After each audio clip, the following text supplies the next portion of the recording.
L'Éternel sera toujours ton guide. Il rassasiera ton âme dans les lieux arides et il redonnera de la vigueur à tes membres. Tu seras comme un jardin arrosé, comme une source dont les eaux ne tarissent pas. Ésaïe 58, 11. C'est là une promesse très précieuse de notre Dieu vivant et plein d'amour.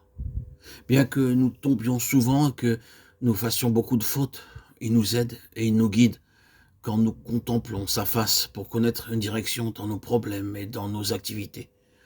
Nous nous estimons suffisamment intelligents pour élaborer nous-mêmes nos propres plans, mais quelle que soit la perfection de ceux-ci, ils sont réduits un jour à néant. Des parents ont fait de mauvais plans en vue de l'éducation future de leurs enfants, parce qu'ils s'estimaient plus sages que la parole de Dieu. Et nous faisons nos propres plans pour nos enfants comme s'ils étaient les meilleurs pour eux. Il en va de même des mariages malheureux. L'erreur repose souvent sur les parents. Je parle ici des parents croyants qui emploient la parole de Dieu, mais qui ne l'honorent pas. Ils consultent des oncles, des tantes, des amis, des étrangers, de préférence à la parole de Dieu.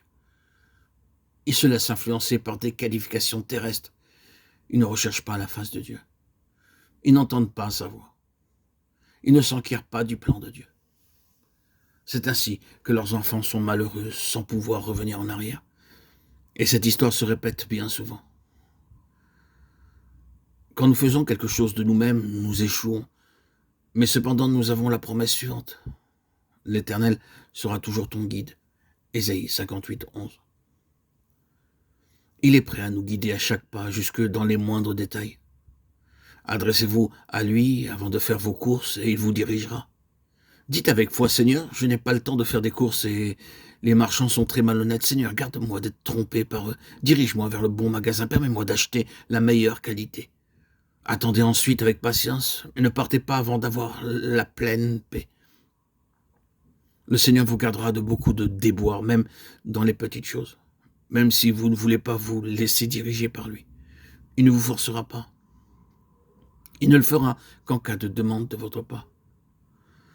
Mais notre orgueil nous empêche parfois de demander et nous nous perdons en route. C'était avant ma conversion, je me trouvais dans une grande ville anglaise où je suivais un stage dans un atelier, nous dit frère Baxing. Il rentrait chez lui pour déjeuner. Un jour, je me perdis en route. Je m'éloignais de 3 kilomètres de l'endroit et je remarquai avoir fait fausse route car les maisons autour de moi étaient tout à fait différentes de celles que j'avais l'habitude de voir. Cependant, j'étais trop orgueilleux pour me renseigner. En fait, je craignais que les gens ne me prennent pour un fou.